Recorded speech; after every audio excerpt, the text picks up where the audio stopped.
Okay, सो इस महत्वपूर्ण press वार्ता में देहरादून के पुलिस कप्तान और संबंधित जितने देहरादून जनपद के अधिकारीगण, हमारे मीडिया बंधु, आप सभी का मैं स्वागत करता हूं।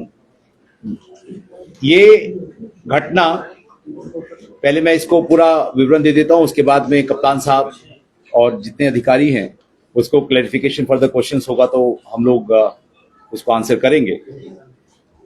दिनांक 29/30/2026 अप्रैल की रात्रि को 10:35 पर थाना प्रेम नगर पर कंट्रोल रूम के माध्यम से सूचना प्राप्त हुई कि कुछ अज्ञात बदमाशों द्वारा पौंधा रोड पर एक व्यक्ति को गोली मारकर उसके साथ लूट की घटना को अंजाम दिया गया है। उक्त सूचना पर प्रभारी निरीक्षक प्रेमनगर मैं पुलिस फोर्स तत्काल मौके पर पहुंचे। मौके पर घायल व्यक्ति देवराज, जो ठेकेदारी का कार्य करता है, उससे पूछताछ में उसके द्वारा गुजरात नंबर की काले रंग की कार में सवार कुछ व्यक्तियों द्वारा अपने वाहन को उनकी स्कूटी के आगे लगाते हुए उन्हें गोली मारकर उनका बैग, जिसमें उनके 2 लाख रुपए, एक मोबाइल, पैसों के लेन देन संबंधी एक डायरी, अन्य कागजात थे, उसको लूटकर विश्रांति की ओर भागने की जानकारी दी गई। पुलिस द्वारा तत्काल घायल व्यक्ति को प्राथमिक उपचार देकर बदमाशों का पीछा किया गया। कुछ दूर पर पुलिस टीम को जंगल में काले रंग की गाड़ी जाती हुई दिखाई दी, जिसका पीछा करने पर कार सवार बदमाश पुलिस टीम पर फायर करते हुए अपनी गाड़ी को छोड़कर जंगल की तरफ भाग गए, जिनका पीछा करने पर उनके द्वारा पुलिस टीम पर दोबारा फायर किया गया, जिसमें एक गोली प्रभारी निरीक्षक प्रेमनगर को लग गई। पुलिस टीम द्वारा आत्मरक्षा में किए गए जवाबी फायर में एक बदमाश को गोली लग गई तथा अन्य बदमाश अंधेरे का फायदा उठाकर जंगल की ओर भाग गए। मौके से बदमाश के कब्जे में पुलिस को एक देसी पिस्टल, एक देसी तमंचा, घटना में लूटा गया 100% माल बरामद हुआ। पुलिस टीम द्वारा मुठभेड़ में घायल प्रभारी निरीक्षक, बदमाश और लूट की घटना में घायल व्यक्ति को तत्काल उपचार हेतु प्राथमिक चिकित्सालय प्रेमनगर लाया गया, जहां से तीनों को उपचार हेतु हायर सेंटर रेफर किया गया, जहां उपचार के दौरान कोऑर्डिनेशन अस्पताल में घायल बदमाश की मृत्यु हो गई। इस घटना की सूचना पर एसएसपी देहरादून और अन्य अधिकारियों द्वारा घटनास्थल एवं अस्पताल में पहुंचकर उपस्थित अधिकारियों से घटना के संबंध में आवश्यक जानकारी प्राप्त की गई। साथ ही घटना में फरार अभियुक्त की तलाश हेतु दिशा निर्देश दिए गए। फरार बदमाशों की तलाश हेतु पुलिस द्वारा संपूर्ण जनपद में सघन चेकिंग अभियान चलाया जा रहा है। घटना में शामिल बदमाशों द्वारा जानलेवा हमला कर लूट की घटना संबंधी वादी देवराज द्वारा दी गई तहरीर के आधार पर कोतवाली प्रेमनगर में मुकदमा अपराध संख्या 84/26 109/309 BNS तथा पुलिस टीम पर किए गए जानलेवा हमला के संबंध में मुकदमा अपराध संख्या 85/26 धारा 109 BNS के तहत अभियुक्त पंजीकृत किया गया। घटना स्थल पर एफएसएल टीम को बुलाकर आवश्यक साक्ष्य संकलन की कार्रवाई की गई। मौके से एफएसएल टीम को मुठभेड़ में मारे गए बदमाश का मोबाइल बरामद हुआ, जिसको एसओजी और साइबर सेल से जांच कराने तथा मोबाइल नंबर की आईडी निकालने पर मृतक की पहचान अकरम पुत्र मासूम अली, निवासी ग्राम बूटा, थाना भवन, गढ़ी पुख्ता, शामली, उत्तर प्रदेश में के रूप में हुई। मृतक का आपराधिक इतिहास की जानकारी ज्ञात हुआ कि अभियुक्त अकरम द्वारा 2014 में अपने साथियों के साथ मिलकर बालावाला क्षेत्र में एक घर में डकैती की घटना को अंजाम दिया गया था। उस दौरान उनके द्वारा पीड़ित परिवार के सदस्यों को बंधक बनाकर एक युवक अंकित को गोली मारकर हत्या कर दी गई थी तथा परिवार के अन्य सदस्यों को गंभीर रूप से घायल करते हुए घर से ज्वेलरी, नकदी की लूट की गई थी। उक्त घटना में अभियुक्त अकरम लगभग 3 साल तक फरार रहा, जिस पर पुलिस द्वारा 50,000 रुपए का इनाम घोषित किया गया।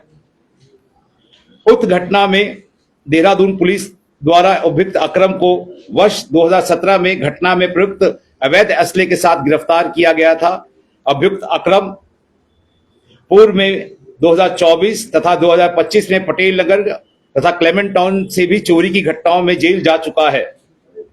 शामली पुलिस द्वारा भी पूर्व में लूट की घटना में फरार चलने पर अभियुक्त पर 5,000 रुपए का इनाम घोषित किया गया था। दिनांक 29/4/2026 को कोर्ट की तारीख में पेशी के लिए देहरादून आया था, जिसके द्वारा रात्रि में अपने साथियों से मिलकर उक्त घटना को अंजाम दिया गया था। मुठभेड़ की घटना के संबंध में पुलिस अधीक्षक शामली को भी दूरभाष से अवगत कराया गया है। और मैं अभी ये जो मृतक है उसका विवरण मैं आपको बता देता हूं। अकरम पुत्र मासूम अली, निवासी ग्राम बोटा, थाना गढ़ी, फुरकाना भवन, जिला शामली, उत्तर प्रदेश।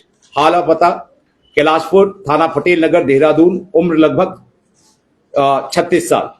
इसके बहुत सारे आपराधिक इतिहास है और लगभग 1 दर्जन से भी ज्यादा मुकदमे जो हैं इसमें पंजीकृत हैं, जो मूल रूप से एक जो बहुत ज्यादा संवेदनशील घटना को इसने अंजाम दिया था रायपुर क्षेत्र में, जिसमें कि 2014 की ये घटना है, जिसमें डकैती और हत्या का संगीन जो अपराध इसने किया था। तो इसका विवरण जो है वो सारा आपको विवरण प्रेस नोट में दे दिया गया है। इससे जो बरामदगी विवरण है, 1 देसी पिस्टल, 3 बोर में 2 जिंदा कारतूस, 1 देसी तमंचा, 315 बोर में 3 जिंदा कारतूस व 4 खोखा कारतूस, 1 बिलेनो कार संख्या GJ 06 MD 9084 जो घटना में यूज किया गया था। घटना में लूटी गई नकदी 2 लाख रुपए, 1 मोबाइल फोन और अन्य दस्तावेज। बाकी सारा जो ब्रीफ्स हैं वो कप्तान साहब करेंगे इसको। ठीक है, आ जाए सर, आ जाए। जैसा आप सभी लोगों को आज की इस जो प्रेस ब्रीफिंग है, आप सभी लोगों का बहुत बहुत स्वागत है। और मैं आदरणीय आईजी सर द्वारा जो ब्रीफ किया गया है उसी को आगे कंटिन्यू करता हूं। कल जैसा सर ने बताया 10:35 पे एमडीटी के माध्यम से एक सूचना हमें प्राप्त हुई थी, जिसमें ये अभियुक्त द्वारा एक लूट की गई थी, जिसमें वादी देवराज को गोली मार के उससे जो लूट की सामग्री की गई थी, इसमें इसके साथ 2 अन्य लोग उनके द्वारा बताए गए थे जो एक गाड़ी में थे, और जो 2 लोग इसको बैग छीनने और उसमें पाए गए थे। तत्काल 3 लोग जो एक गाड़ी में सवार थे, जो ब्लैक कलर की बेलेनो गाड़ी है, उसका पूरे जनपद में सिक्यू करके कॉम्बिंग का हम लोगों ने एक प्रयास किया था, जिसमें एसएचओ द्वारा तत्काल मौके पर पहुंच के जितने भी संभावित रास्ते थे उन पर कॉम्बिंग और बैरियर एंड चेकिंग के हम लोगों के जो आदेश थे, उसमें एक सूचना पे एसएचओ द्वारा तत्काल जो पौंधा से एक रास्ता जो विश्रांति की ओर जाता है, उस वाले रास्ते में उनको ज्ञात हुआ कि एक गाड़ी इधर को गई है। तत्काल उसका पीछा किया गया। उस गाड़ी को जब आगे गाड़ी को पकड़ने की कोशिश की गई, उनके द्वारा पुलिस पर फायर करके भागने का जब प्रयास किया गया, उसमें एक गोली हमारे एसएचओ को भी लगी है। उसमें उनको तत्काल उपचार के लिए ले जाया गया। लेकिन इसी मुठभेड़ में एक व्यक्ति जिसका नाम जैसा भी सर ने बताया अकरम पुत्र मासूम अली, जो उस समय घायल हुए थे, उन्हें तत्काल हॉस्पिटल में भेजा गया, वहां उनकी मृत्यु हुई है। उस पूरे घटनाक्रम में अभी तक की जो हमारे पास जानकारी आई है, इसमें जो अभियुक्त है उसके ऊपर करीब 16 मुकदमे अब तक पंजीकृत जो अभी तक हमारे प्रकाश में आए हैं। लेकिन अभी हम लोग और प्रयास कर रहे हैं। एक ड्रेडेड क्रिमिनल ये पहले रहा है, लगातार घटनाओं में एक्टिव रहा है, अभी भी ये एक्टिव ही था।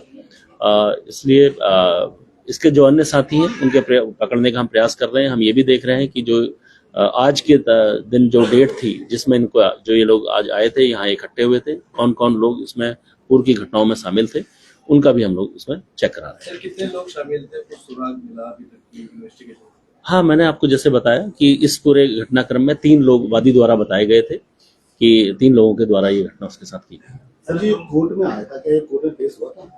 नहीं, आज इसकी डेट थी। आज इसकी डेट थी, तो हम ये चेक कर रहे हैं कि उस डेट में और कौन कौन अभियुक्त जो है उस डेट में आज रहे होंगे, उनको हम चेक करा रहे हैं। उनका भी जानकारी कुछ इस तरह की जानकारी रैंडमली एक लूट थी या प्री प्लान प्लान कुछ इस तरह की? देखिए, ये जैसा अभी हमें पता लगा है, जिस तरीके से ये घटनाक्रम किया गया है, जो वादी है वो उस क्षेत्र में प्रॉपर्टी डीलिंग का या अन्य ठेकेदारी का काम करता है। लगातार वो पैसों का वहाँ से उसका पैसे लाना और ले जाने का जो उसका अक्सर उसका काम में वो रहता है।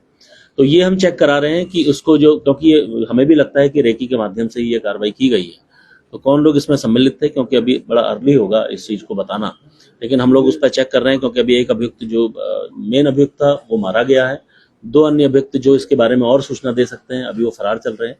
वो लोग जब पकड़े जाएंगे तब और चीजें हमें अभी क्लियर। यानी कि लोकल के भी हो सकते हैं सर इसके? जी बिल्कुल हो सकता है, बिल्कुल हो सकता है, किसी भी संभावना से इनकार नहीं। गाड़ी जो पकड़ी जा रही है किसके नाम की, कुछ ऐसी जानकारी? देखिए, ये गुजरात नंबर की गाड़ी है। अभी हम लोगों के द्वारा गाड़ी का नंबर जो अभी चेक किया गया है उसमें अभी फेक नंबर हमें पता लगा है, क्योंकि उस नंबर की गाड़ी ऑलरेडी भी गुजरात में है। अभी हम वो चेक करा रहे हैं कि वो गुजरात में है या नहीं है, उसको भी हम लोग चेक करा रहे हैं। सर पहले भी गुजरात में रहा है? हाँ, ये करीब 3 साल गुजरात में रहा है। जब यहाँ से फरार हुआ था 3 साल गुजरात में रहा, फिर ये उसके बाद वहां से यहाँ। कितनी गोली लगी सर? इस पूरे जो अभी जो क्रॉस फायरिंग में 3 गोलियां उसको लगी हैं। एसएचओ की स्थिति कैसी है स्वास्थ्य की? एसएचओ अब खतरे से बाहर है, अभी उनको रूम में शिफ्ट कर दिया गया है और वादी भी बिल्कुल सुरक्षित है। सर इसको अंदर में कितने राउंड फायर हुआ? देखिए, दोनों ओर से जो क्रॉस फायरिंग में करीब 10 राउंड से ऊपर गोली चली है, जो अभी हम लोगों को पता लगा है अभी, क्योंकि अभी सारी डिटेल्स अभी चेक कराई जा रही है। तो एफएसएल ने भी विजिट किया है, तो उसका फर्दर अभी इन्वेस्टिगेशन हो रहा है अभी घटनास्थल का।